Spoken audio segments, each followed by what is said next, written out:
La botella de vino no se rompió sola.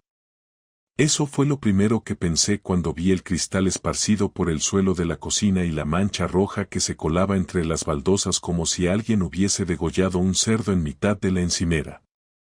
No había viento, no había gatos, y Laura no estaba en casa. O eso creía. ¿Laura? Grité desde el pasillo. ¿Estás ahí? Nada. Caminé despacio, no por miedo, sino porque algo dentro de mí sabía que había entrado en un territorio diferente al de mi casa. Era la misma cocina, la misma lámpara colgante barata de IKEA, el mismo calendario con chistes malos pegado con imán a la nevera, pero todo se sentía contaminado. Como si hubiera entrado en la escena de un crimen. Y entonces escuché la voz. No era la de Laura. Era una voz masculina, baja, un susurro nervioso. Provenía del dormitorio. Me quedé helado. Era martes por la noche. Laura me había dicho que se quedaría trabajando desde casa, que tenía una presentación a las 9 de la mañana y necesitaba concentración. Yo, como un idiota funcional, me había ido al bar de Luis a ver el partido del Atlético. Al volver, me encontré con la puerta cerrada sin llave y una botella de Rioja hecha pedazos en el suelo. Me acerqué sin hacer ruido, pasé por delante del baño y escuché claramente como alguien decía. Vístete, vístete ya, joder, que se ha oído algo. La puerta del dormitorio estaba entornada. Y ahí me congelé. No por miedo. Por lucidez. Es en esos segundos donde uno entiende el tipo de persona que es. Yo no soy de los que entran gritando. No soy de los que dan puñetazos a la pared. Me quedé quieto, mirando el pomo, sin saber si empujar o irme. Y entonces la puerta se abrió desde dentro. Y apareció Laura, descalza, en bragas, con una camiseta que no era mía. Su cara fue un poema, pero no de los bonitos. Más bien uno de esos poemas incomprensibles y feos que te hacían leer en el instituto. Tenía la cara blanca, las pupilas dilatadas, y la boca entreabierta como si hubiese visto un fantasma. Pero el fantasma era yo. ¿Qué coño?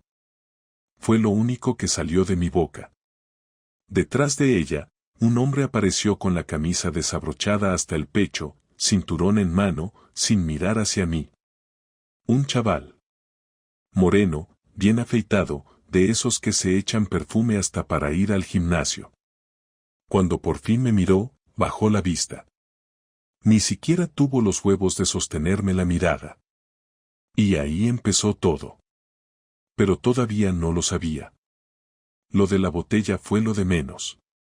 Cuando Laura cruzó el marco de la puerta para encararme, tuve que contenerme para no hacer una escena que nos arruinara la vida a los dos en 10 segundos. Pero lo curioso es que no dije nada, ni una sola palabra. Solo la miré. La tensión en sus hombros hablaba más que cualquier excusa que pudiera inventar. El tipo detrás de ella se movía con torpeza, tratando de ponerse los pantalones en silencio, como si ya hubiera estado en esta situación antes.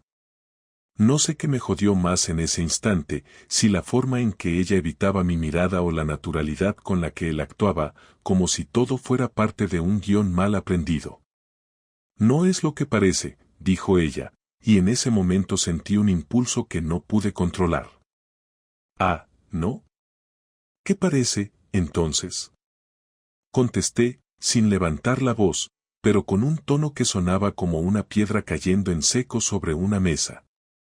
Ella parpadeó, miró hacia abajo, hacia los cristales en el suelo, y no respondió. El tipo, al ver que yo no hacía ningún movimiento amenazante, agarró su mochila y se quedó parado en una esquina del cuarto como esperando una señal para huir. Lo miré por primera vez con detenimiento.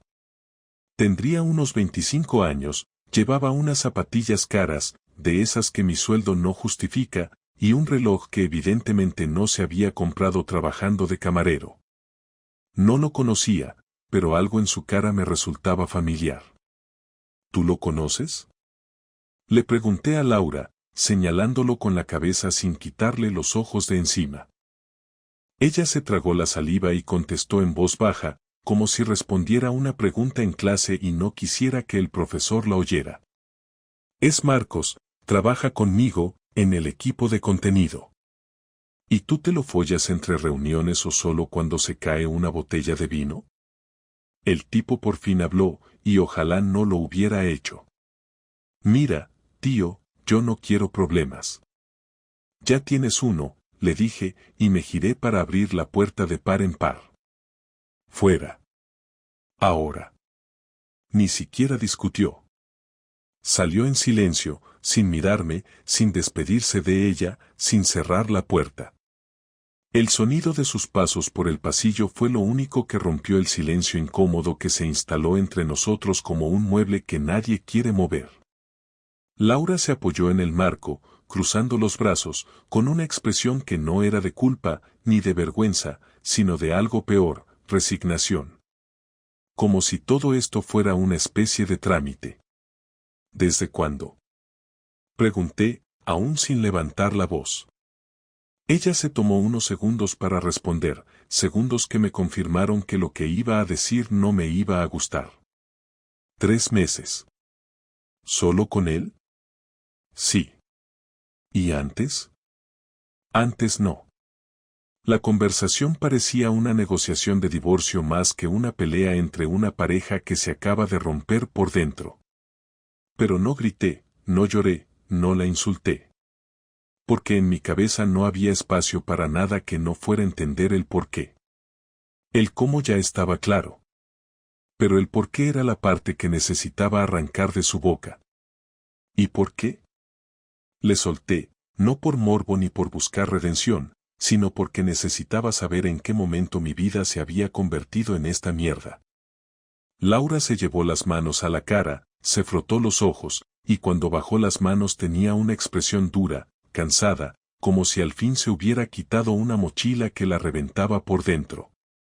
Porque me siento vacía, porque contigo todo se volvió rutina, porque no me miras como antes, porque siento que vivo con un compañero de piso, no con un marido. Porque necesito sentirme deseada, viva, joder. No es que lo planeara, no me desperté un día y dije voy a follarme a Marcos, simplemente pasó. ¿Y qué quieres ahora? Le pregunté sin pestañear. No lo sé. No sé si quiero seguir contigo, no sé si quiero estar con él, no sé nada. Solo sé que no podía seguir fingiendo que todo iba bien. Pues ahora no tienes que fingir más. Pasé a su lado sin rozarla, sin mirarla, y fui al salón. El cristal de la botella seguía en el suelo, junto con la mancha de vino que se había oscurecido con el paso del tiempo. Cogí una escoba, empecé a barrer los restos, como si fuera lo más normal del mundo. Ella apareció a los pocos minutos con un cubo y una fregona. Limpiamos juntos, en silencio. Fue la escena más absurda de mi vida, limpiar con tu mujer después de descubrir que se ha acostado con otro en la cama donde duermes cada noche. Cada movimiento era una tortura, pero no quería dejarlo todo como estaba. Necesitaba hacer algo con las manos, aunque fuera barrer los pedazos de una mentira. Cuando terminamos, ella se sentó en el sofá y yo me quedé de pie, con la escoba aún en la mano. No voy a dormir aquí, dije. Puedo irme yo, si quieres, respondió. No. Esta es mi casa. Yo me voy a quedar. Tú decide qué vas a hacer. Me encerré en el cuarto de invitados, sin maleta, sin ropa de cama, sin nada. Me acosté en el colchón sin sábanas y miré el techo durante horas. Escuché cuando se duchó, cuando cerró la puerta del dormitorio, cuando bajó la tapa del váter. Cada sonido era un recordatorio de que todavía no había procesado nada. Solo estaba sobreviviendo a la primera noche de mi nueva realidad. Y ahí me di cuenta de algo. Ella no lloró. Ni una lágrima. Ni un intento de abrazo, ni una súplica. Solo confesó, limpió y se encerró. como si el peso de la culpa se hubiera disuelto en cuanto la verdad salió de su boca. Dormí poco. Me levanté a las 5 y me fui a trabajar como si nada hubiera pasado. Pero sabía que ya nada sería igual. Algo dentro de mí se había roto y, a diferencia del cristal de la botella, eso no se puede barrer y tirar a la basura. A la mañana siguiente, cuando regresé del trabajo, ella estaba sentada en la cocina con una taza de café delante y el portátil abierto. Vestía el mismo pijama de la noche anterior, el de las mangas largas grises con una frase cursi en inglés que siempre le pareció graciosa, pero que a mí nunca me hizo ni puta gracia. No me saludó. Yo tampoco. Dejé las llaves sobre la mesa del pasillo, colgué la chaqueta en el perchero y fui directo a la nevera. Quería beber algo frío, pero también necesitaba una excusa para no tener que mirarla. Abrí una botella de agua, bebí sin ganas, y cuando cerré la puerta de la nevera, su voz me agarró por la espalda como una piedra arrojada sin aviso. Tenemos que hablar. Solté la botella sobre la encimera, no porque quisiera hablar, sino porque sabía que esa frase era inevitable. No podía evitarla ni fingir que no la había oído. No hay mucho que hablar, la verdad. Dormí en el cuarto pequeño y fui al trabajo como siempre. Tú hiciste lo que hiciste. No hay discusión pendiente. Ella cerró el portátil con lentitud, como si intentara ganar tiempo antes de seguir hablando, pero ya había tomado la decisión de hacerlo, así que insistió. Sí la hay. No puedo vivir en esta casa como si nada hubiera pasado. No puedo seguir fingiendo que esto es normal. Normal era lo que teníamos antes. Esto es otra cosa. Y esto lo decidiste tú, no yo. Se levantó, se apoyó contra la pared y me miró con una mezcla de cansancio y rabia. Durante unos segundos no dijo nada. Estaba pensando cómo soltar lo que llevaba en la cabeza sin que yo la mandara al carajo. Pero ya era tarde para suavizar cualquier cosa. No me voy a ir de casa. No todavía. No tengo dónde ir, y no voy a meterme en casa de mi madre explicándole lo que pasó. No puedo. ¿Y eso qué tiene que ver conmigo? Tiene que ver con todo. Vivimos aquí los dos. Si vamos a seguir compartiendo este espacio, necesitamos reglas, necesitamos claridad. Porque no voy a estar encerrada en un cuarto como una prisionera mientras tú te haces el mártir. No te estoy encerrando, Laura. Puedes salir cuando quieras, puedes irte con quien quieras, como ya hiciste. Lo que no voy a hacer es ayudarte a pasar la página como si esto fuera un malentendido. Lo que hiciste no fue un desliz. Fue una decisión. Repetida. Planeada. Y escondida. Así que no vengas ahora con condiciones. Ella se mordió el labio, ese gesto que antes me parecía sexy y ahora me parecía una señal de culpa mal administrada. Caminó de un lado a otro como si la casa le quedara chica, como si necesitara espacio para que las palabras salieran sin reventarla por dentro. ¿Tú sabes lo que es sentirse invisible? ¿Entrar por la puerta y que nadie te pregunte cómo estás? ¿Acostarte cada noche al lado de alguien que ya no te toca, que ya no te desea, que solo está ahí por inercia? ¿Y tú sabes lo que es volver del trabajo y ver a tu mujer salir del dormitorio con otro tío? ¿Tú sabes lo que es limpiar cristales mientras el tipo que se la estaba tirando se pone los pantalones a tu lado? No me levanté la voz. Lo dije todo con una calma tan jodida que me daba hasta miedo a mí mismo. No temblé. No me rompí. Pero en mi interior había una tormenta tan clara que apenas podía controlarla. Ella se quedó callada. No porque no tuviera respuesta, sino porque entendió que su argumento no podía competir con la realidad de lo que había hecho. Pero aún así insistió. Sé que lo que hice no tiene perdón. No te lo estoy pidiendo. Solo quiero que sepas que no fue por él. No fue por Marcos. Fue por mí. Porque estaba rota por dentro y no sabía cómo decírtelo sin que me mandaras a la mierda. Pues al final lo conseguiste igual. Y sin decírmelo. No. Lo conseguí peor. Yo me senté en una de las sillas, agotado. No físicamente, sino emocionalmente. Como si ya todo diera igual y solo quedara ponerlo por escrito, firmar y acabar con esto. ¿Y ahora qué? ¿Quieres seguir viviendo aquí conmigo como si fuéramos compañeros de piso? ¿Quieres que cenemos juntos? ¿Que veamos una serie por las noches mientras tú piensas en él y yo en lo que me hiciste? Ella no respondió. Solo bajó la cabeza, y por primera vez desde que todo pasó, la vi frágil. No arrepentida. No enamorada. No triste. Solo desbordada.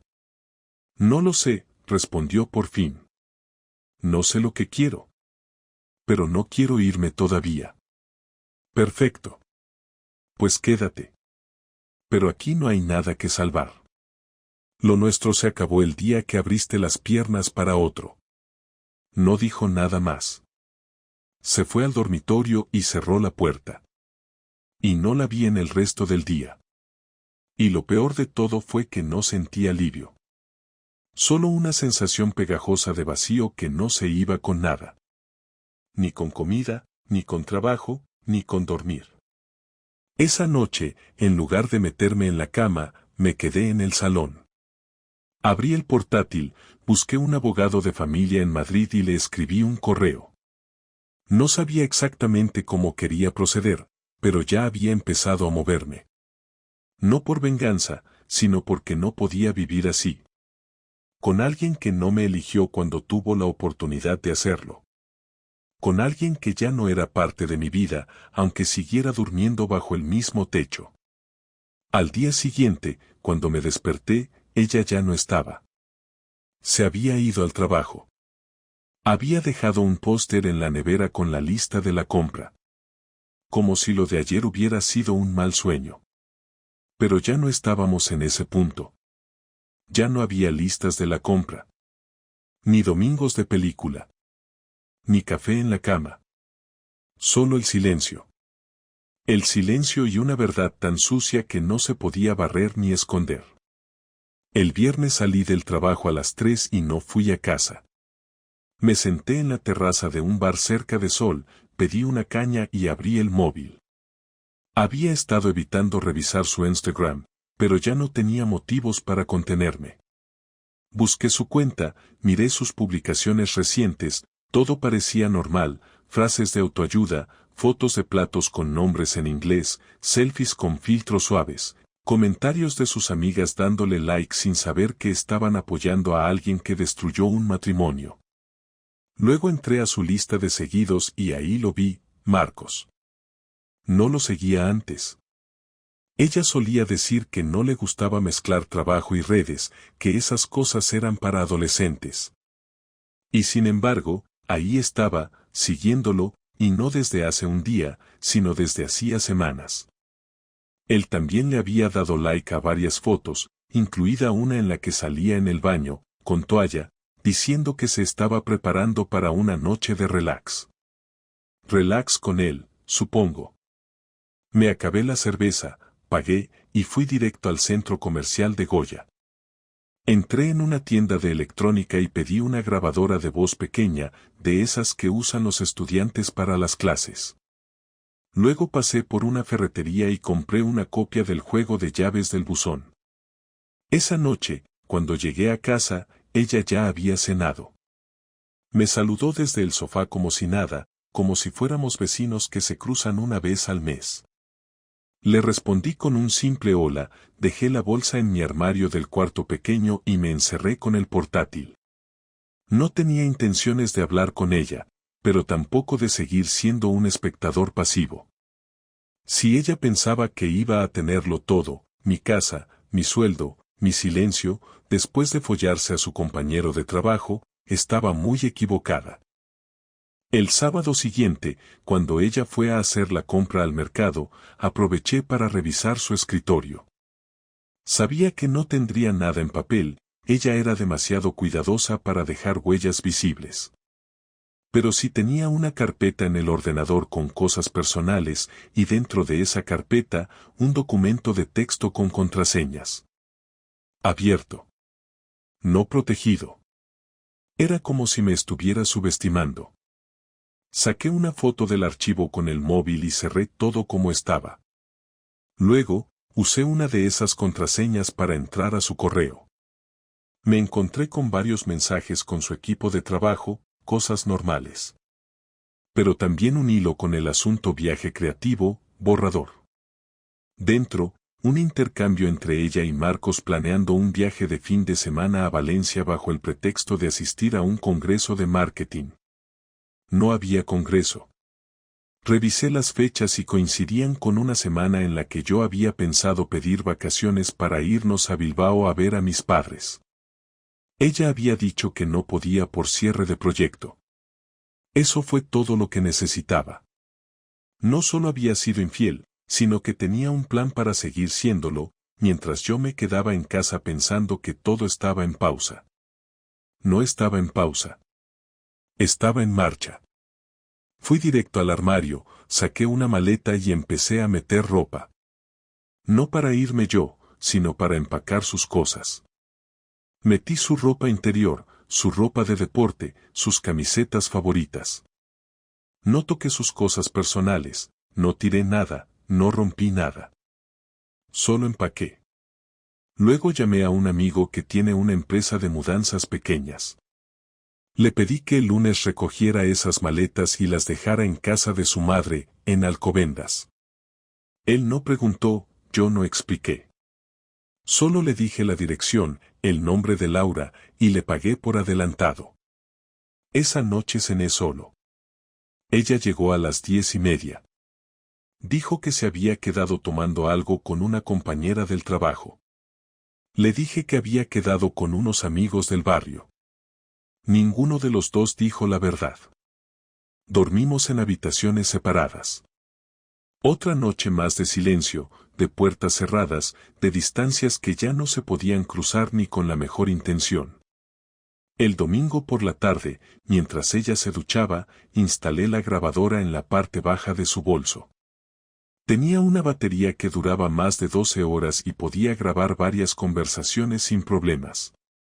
No me sentía sucio haciéndolo. Me sentía justificado. No porque quisiera saber detalles, sino porque necesitaba pruebas. Necesitaba dejar de ser el marido engañado y convertirme en alguien que podía tomar decisiones con todo el contexto. El lunes, después del trabajo, me senté en el coche y conecté la grabadora al portátil. Escuché todo lo que dijo durante el día. Conversaciones banales en la oficina, comentarios sobre una campaña, risas con compañeras. Pero a eso de las 6 de la tarde, su tono cambió. ¿Te acuerdas lo que hablamos de Valencia? La voz de Marcos era inconfundible. Claro. Ya tengo todo reservado. Usé una agencia para que no saltara nada raro en el informe de gastos. Aunque no te preocupes, lo pagaré yo. No quiero que te metas en líos. Gracias, de verdad. ¿Y tu marido? Ni idea. Está raro. Como si supiera algo, pero no dice nada. Igual es su forma de castigarme. ¿Crees que va a hacer algo? No. Él no es de esos. Me reí solo en el coche. Él no es de esos. Si supiera. Esa misma noche, imprimí todo. El hilo de correos, la transcripción del audio, incluso una copia de su calendario con el viaje marcado como evento externo. Armé una carpeta con todo. La dejé en mi escritorio del trabajo, bajo llave. Al día siguiente, antes de salir, le dejé una nota en la cocina: el viernes ya no vas a estar aquí. Tus cosas se van a casa de tu madre. Te lo aviso para que no te pille por sorpresa. No me hables. No me busques. No me expliques nada. Ya lo sé todo. No hubo gritos. No hubo escándalo. No hubo pelea. Solo una decisión que ella no esperaba. Durante años creí que la mejor manera de resolver conflictos era hablando, entendiendo al otro, encontrando puntos en común. Pero ahora entendía que con algunas personas, la única forma de terminar bien era cerrando la puerta antes de que pudieran hablar. Esa noche me acosté con la tranquilidad de alguien que sabe que el final ya está escrito. Y que no tiene intención de reescribirlo. El jueves por la noche, cuando volvió del trabajo, la casa ya no tenía el mismo aspecto. Había huecos en el armario del recibidor, la mesa del comedor estaba despejada, y las estanterías del salón mostraban espacios vacíos donde antes estaban sus libros, sus fotos, sus figuras absurdas de cerámica que nunca entendí por qué guardaba. Laura lo notó todo al instante. Entró despacio, cerró la puerta sin decir una palabra, dejó el bolso sobre la mesa y se quedó de pie en medio del pasillo. La miré desde el sofá. Tenía los ojos rojos, pero no por llorar. Estaba cansada.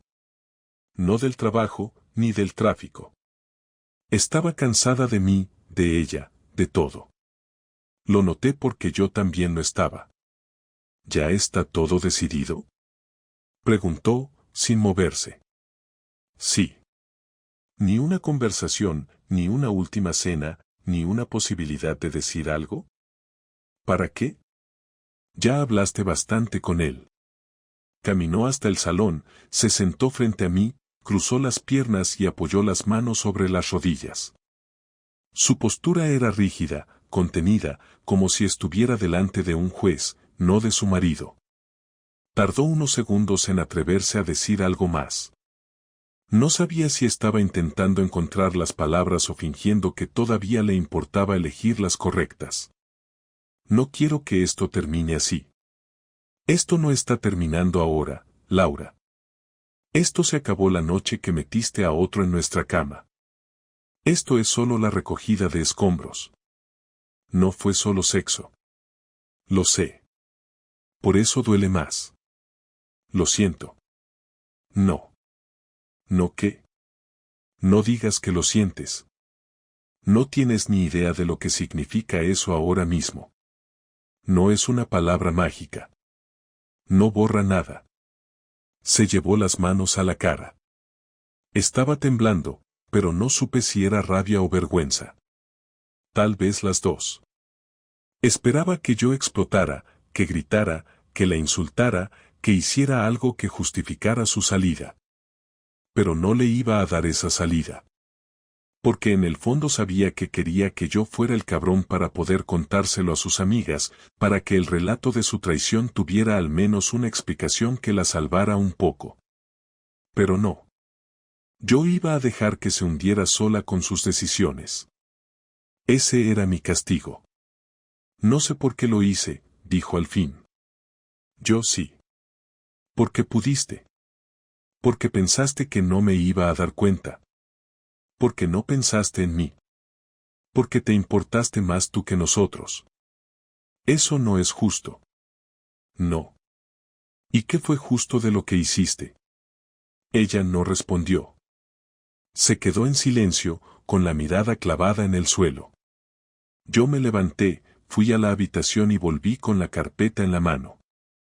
La dejé sobre la mesa delante de ella. Ahí está todo. Los correos. La grabación. Las fechas. Las mentiras. La agenda con tu viaje a Valencia con tu compañero. Todo. Ella no la tocó. No necesitaba abrirla. Sabía lo que había. No porque la hubiera visto antes, sino porque ya no podía negar nada. La verdad la había alcanzado. ¿Grabaste mi bolso? Sí. ¿Y revisaste mis correos? También. ¿Y eso no te parece pasarse? ¿Y follarte a otro no te parece pasarte más? Ella sintió con la cabeza, como si ya no tuviera fuerzas para seguir el combate. Se quedó mirando la carpeta durante varios minutos. Pensé que la abriría, que intentaría defenderse, que diría algo más. Pero solo respiraba hondo, como si estuviera contando los segundos para no romperse del todo. ¿Qué vas a hacer con esto?, preguntó. Nada, de momento.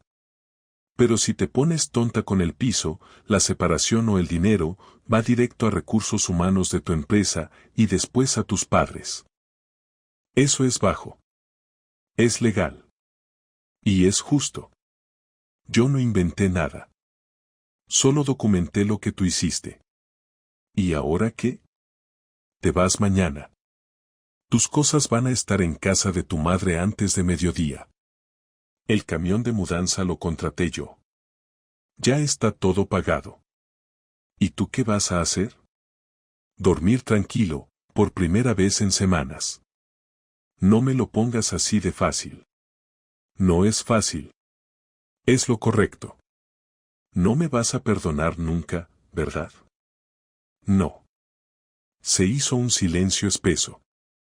Laura se levantó, caminó hasta la cocina, bebió un vaso de agua y volvió con una compostura nueva. Ya no temblaba. Ya no hablaba como una víctima.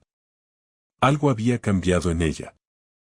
Se sentó de nuevo y me miró directamente. ¿Y si te dijera que todavía te quiero? Te creería. Pero también creería que no es suficiente. ¿Y si te pidiera intentarlo de nuevo? Te diría que no puedo volver a confiar en ti. ¿Y si me arrepiento de todo y te lo demuestro? Te diría que el arrepentimiento no reconstruye una casa derrumbada. Ella no lloró. No gritó. No imploró. Solo se levantó y fue al dormitorio. Cerró la puerta sin hacer ruido. Yo me quedé en el salón, con la televisión encendida sin volumen. No veía nada. Solo escuchaba el sonido del reloj de pared, el ruido de los coches por la ventana, los pasos de los vecinos en el piso de arriba. Todo seguía su curso, como si mi vida no se hubiera roto por completo. Me fui a dormir al cuarto pequeño. Me costó cerrar los ojos. Cada vez que lo intentaba, veía su cara cuando le puse la carpeta delante. Esa mezcla de derrota y resignación que no había visto nunca en ella. Pero no sentí lástima. Solo cansancio. Al día siguiente me levanté antes que ella. Me preparé un café, recogí las llaves de la mudanza que había dejado en la entrada y salí sin despedirme. Al volver por la tarde, su habitación estaba vacía. El piso en silencio. En la nevera había un tupper con lentejas y una nota que decía te dejé comida. No la tiré. Tampoco la comí. La metí al fondo del congelador y no la volví a ver. Han pasado 14 días desde que Laura se fue y no ha vuelto a llamar, ni a mandar un mensaje, ni a preguntar por nada. En parte me alivia, porque temía que intentara una última jugada emocional para engancharme, una carta larga, una confesión pública, o alguna de esas cosas que la gente hace cuando se da cuenta de que ha perdido algo que pensaba que siempre estaría allí. Pero también me molesta que no haya intentado nada, que no haya tenido la necesidad de pelear por lo que había entre nosotros, que simplemente asumiera la derrota como si se tratara de una decisión sin consecuencias. No sé qué me duele más, si la traición o la facilidad con la que se adaptó a vivir sin mí. Por las noches todavía hay momentos en los que me levanto pensando que está en la cama, que solo ha ido al baño o a por un vaso de agua, y me toma unos segundos recordar que ya no vive aquí, que no va a volver. No es tristeza lo que siento exactamente, es más bien una mezcla de incredulidad con desapego, como si todavía estuviera esperando una explicación lógica a algo que no la tiene. Cuando lo hablo con mis amigos, todos me dicen lo mismo, menos mal que lo pillaste a tiempo, ya verás que te recuperas, mejor ahora que después con hijos de por medio. Todos repiten las frases que se dicen cuando uno no sabe qué decir. Y yo asiento, les doy la razón, aunque por dentro siga preguntándome cómo alguien que decía quererme pudo planear tantas cosas a mis espaldas y continuar mirándome a los ojos cada mañana. La semana pasada tuve la conversación final con ella. Fue por videollamada, porque ya no quería verla en persona. Ella pidió hablar, dijo que necesitábamos cerrar bien todo lo pendiente, y yo acepté. Apareció en pantalla con el pelo recogido, sin maquillaje, con esa cara que ponía cuando no dormía bien. Dijo hola, y luego se quedó callada, esperando que yo hablara primero. No lo hice. Se tomó unos segundos, bajó la vista y empezó. He estado pensando mucho en todo lo que pasó, y sé que nada de lo que diga va a cambiar lo que hice. Pero quiero que sepas que estoy en terapia, que estoy intentando entender qué me llevó a ese punto, y que aunque ya no tenga sentido arreglar lo nuestro, quiero ser honesta contigo. Yo la miraba sin moverme. No sabía qué esperaba que respondiera, así que seguí en silencio. Sé que no fui valiente, que en lugar de decirte lo que sentía me escondí detrás de otra persona, y que eso no tiene justificación. No te pido perdón porque no creo que merezca que me lo des. Solo quería cerrar esto sin seguir haciéndote daño. ¿Tú crees que esto se cierra así? ¿Con una llamada? Le dije sin levantar la voz, pero con la firmeza que no había tenido durante meses. Te fuiste sin luchar, sin explicarme nada, sin asumir nada. Esperaste a que yo lo descubriera. Y ahora me dices que estás en terapia. Me alegro por ti, de verdad. Pero eso no borra nada. Lo sé. ¿Y el tipo? ¿Sigues viéndolo? No. Lo corté todo antes de irme. Era solo una excusa. Un síntoma. No era él. Era yo. Era tú. Y yo también era tú, porque todo lo que construimos lo tiraste tú sola. No necesitas una sesión para saber eso. Necesitas valor. Y te faltó. Ella asintió. No discutió. No se defendió. Era la primera vez que no intentaba justificarse. Quizá por eso sentí que, por fin, podía cerrar algo de verdad. No quiero ser una herida más en tu vida, ni una historia que te arruiné la idea del amor o de las parejas. No todos son como yo. No te preocupes. No me has arruinado nada. Solo me enseñaste a no confiar tan fácil. Y eso me sirve. Se quedó unos segundos más en la videollamada, como si no supiera cómo colgar, como si esperara una última palabra amable. Pero yo no la tenía. Así que terminé la llamada yo. Desde entonces no he vuelto a saber de ella. Hoy es sábado, estoy solo en casa, limpiando las estanterías, sacando la ropa que ya no me pondré, ordenando papeles, haciendo hueco para lo que venga. No tengo prisa por conocer a nadie, ni me he descargado ninguna aplicación, ni tengo intención de saltar de una relación a otra. No estoy roto, pero tampoco estoy preparado para repetir todo eso todavía. A veces me pregunto si algún día podré volver a confiar, volver a dormir al lado de alguien sin pensar que un día también puede traicionarme. Pero no me amarga la duda. Solo me obliga a estar más atento. He vuelto a hacer cosas que había dejado, ir al gimnasio sin mirar el reloj, salir con amigos sin dar explicaciones, poner la música que me gusta sin que alguien me diga que le da dolor de cabeza. La libertad no es felicidad automática, pero es el primer paso para limpiarte por dentro. Todavía hay noches en las que me quedo despierto más de la cuenta, repasando escenas, recuerdos, frases que no supe responder, pero cada vez pasa menos. Y eso es señal de que, sin darme cuenta, empiezo a sanar. No planeo vengarme más allá de lo que ya hice. No mandé la carpeta a su empresa, no llamé a sus padres, no arruiné su carrera. Le di el golpe justo, el corte limpio. Me fui con la dignidad intacta, y eso vale más que cualquier venganza dramática.